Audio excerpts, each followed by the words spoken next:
kami ini ya sebelum melakukan aksi penembakan, pengeboman dan sebagainya, itu bermula dari kelompok-kelompok yang pertama mengharamkan yang namanya musik, ya, yang menganggap bahwa tahlilan, maulidan itu adalah bid'ah. Ini bermula dari sini.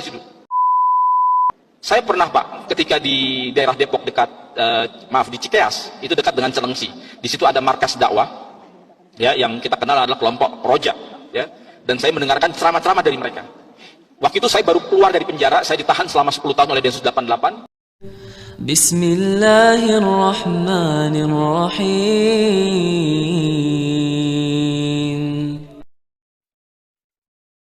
Assalamualaikum warahmatullahi wabarakatuh. Alhamdulillah, salatu wassalamu ala rasulillah. Teman-teman yang semoga dirahmati Allah subhanahu wa ta'ala. Lagi-lagi teman-teman ya, para da'i Roja TV mendapatkan fitnah yang cukup keji dari seorang yang katanya beliau ini 13 tahun di kepolisian. Beliau ini mengungkapkan kebenciannya kepada da'i Roja tersebut di depan mahasiswa IPDN, yaitu Institut Pendidikan Dalam Negeri. Propaganda ini teman-teman ya, sebenarnya dari dulu sudah sering kita dengar dari berbagai kalangan, baik itu dari seorang ustadz ataupun dari kalangan oknum-oknum tertentu. Ya, mereka dengan berbagai cara memfitnah para dai-dai yang menyeru kepada jalan sunnah, yang selalu memperingatkan dari bahayanya kesyirikan, dari bahayanya bid'ah, dan tidak sedikit juga orang-orang yang mengecam bahkan sampai menfitnah orang-orang yang belajar kepada ustadz-ustadz yang terkhususnya di TV Roja tersebut. Mereka mengatakan berkepahaman teroris. Jadi inilah salah satunya teman-teman ya, seorang bapak yang katanya beliau ini 13 tahun mengabdi di kepolisian membenci dai-dai Roja TV tersebut. Meskipun tidak semuanya teman-teman ya dari kalangan kepolisian yang membenci atau memfitnah dai-dai Roja TV yang menyuruh kepada sunnah tersebut. Ada juga mereka yang sempat belajar nih kepada manhaj salaf, kepada dai-dai yang salah satunya yaitu di Roja TV ataupun TV-TV sunnah lainnya. Dan mereka sudah mengetahui bagaimana pemahaman dai-dai yang menyeru kepada sunnah tersebut. Salah satunya yang diungkapkan oleh seorang polisi ini. Banyak yang mengidentikan bahwasanya cadar bagi yang perempuan, jenggot bagi laki-laki, celana cingkrang bagi laki-laki itu sebagai ciri terorisme. Padahal dari kepolisian, teroris atau bukan itu dilihat bukan dari penampilannya, akan tetapi dilihat daripada pemahamannya. Kalau pemahamannya suka mengkafir-kafirkan Indonesia, selain golongan kita dibunuh, kalau menurut mereka halal darahnya, selainnya seperti itu, maka ini adalah bibit terorisme. Meskipun dia tidak bercadar bagi yang perempuan, meskipun tidak berjenggot dan celana cingkrang bagi yang laki-laki.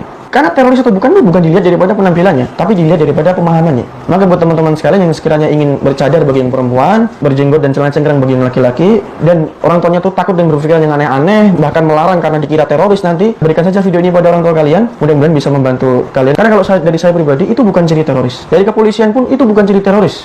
Ya, ciri teroris itu dilihat daripada pemahamannya. Padahal di dalam video ini teman-teman ya, bapak yang katanya 13 tahun di kepolisian ini telah mengatakan bahwa dai-dai yang menyuruh kepada sunnah ini, mereka telah mengakui pemimpin yang sekarang adalah ulil amri yang sah. Jangankan untuk memberontak, mencela saja mereka tidak mau. Jadi bapak ini sudah mengatakan seperti itu. Jadi Pak Polisi ini telah mendengar ya, yang mana di saat itu di dalam kepemimpinan Bapak Joko Widodo, bahwa Pak Joko Widodo adalah ulil amri yang sah. Tapi kenapa Pak Polisi ini masih saja mengatakan dai-dai Roja TV tersebut berkepahaman radikal? Untuk video selengkapnya coba kita langsung simak videonya. Ada istilah man kana saykhuhu kitabahu fa'aftahu kathurun min thawabih. Barang siapa yang syekhnya atau ustadznya atau kiainya adalah kitabnya, bukunya, maka kesalahannya lebih banyak mendominasi daripada kebenarannya. Maka hati-hati nih belajar sendiri ya. Perlu kita guru. Maka perlu kita punya guru yang baik, karena ini akan menentukan dunia akhirat kita. Salah cari guru, nanti nasibnya kayak seperti saya. Saya 13 tahun di kepolisian ya, itu bisa terseret Pak. Kawan saya Yudi Julfahri, Agam Fitriadi, Gema Salam Ramadan ya, di sini pasti kenal, ini alumni IPDN semua. Kami bersama-sama mendirikan camp militer Tadrib Askari yang terafiliasi dengan gerakan Tanzim Al-Qaeda. Waktu itu belum ada ISIS, tapi pemikiran-pemikiran takfir itu sudah mulai ada. Dan semua itu bermula dari pemahaman-pemahaman yang saya katakan tadi. Kita ingin kembali kepada Quran As-Sunnah. Karena kita salah dalam mencari guru, maka akhirnya kita terseret, terjebur. Jadi kemarin, setahun yang lalu saya diundang oleh Polda Maluku Utara Pak. Itu ada poluan 2 orang namanya Bribda Nesti dan Bribda Rini. itu dia ya itu tergabung terafiliasi dengan kelompok JAD dan bahkan mau siap jadi semacam jadi bom bunuh diri ya, dan dia sudah siap. Ini anggota Polwan. Sebelumnya ada anggota Polri, saya sendiri ya, Yudi Julfari dulu pernah di PDN. Ternyata gejalanya sama. Akhirnya dikumpulkanlah teman-temannya, kawan-kawan di sebuah komunitas yang namanya komunitas sunnah. Mereka pada protes sama saya, Ustadz, saya ini nggak disuruh, ya kami ini bahkan dilarang untuk demonstrasi. Saya, Ustadz, kita menganggap bahwa Bapak Jokowi ini adalah ulil amri kita. Iya, saya percaya itu. Kalian nggak akan diajak untuk ngebom, untuk nembakin, enggak. Kalau diajak seperti itu, kalian pasti akan tinggalkan itu semua. Tetapi saya mau tanya sama antum. Antum keluar dari pengajian tersebut, dari halakoh tersebut, dari likoan tersebut, antum menjadi benci nggak di orang-orang di luar daripada kelompok anda? Ya karena mereka melakukan bid'ah. Mereka mengakukan yang namanya bid'ah. Ya, karena memang tahlilan, kunut, maulidan dan sebagainya itu memang bid'ah. Nah itu saya bilang. Di situ poinnya. Kami ini ya sebelum melakukan aksi penembakan, pengeboman dan sebagainya, itu bermula dari kelompok-kelompok yang pertama mengharamkan yang namanya musik, ya, yang menganggap bahwa tahlilan, maulidan itu adalah bid'ah. Ini bermula dari sini dulu. Jadi paham-paham intoleransi inilah yang sebetulnya ya merupakan tangga daripada tangga-tangga terorisme. Ya, seorang teroris belum tentu ya, seorang intoleran dan seorang radikalis itu belum tentu teroris, tetapi seorang teroris dia sudah pasti intoleran dan radikal. Dan hampir semua penangkapan Densus 88 selama 2 dekade itu pasti menemukan kitab-kitab yang namanya kitab-kitab sekunder yang dimulai dari kitab-kitab seperti ini, Pak. Ini namanya kitab Ad-Duror Atsaniyah. Ya, kitab Ad-Duror Atsaniyah ini ada 16 jilid. Itu merupakan koresponden sejak Muhammad bin Abdul Wahab mulai mendakwakan tauhid di Jazirah Arab, ya, di Hijaz dan di Najd, ya, sampai kemudian berdirinya negara Saudi. Koresponden itu dikumpulkan.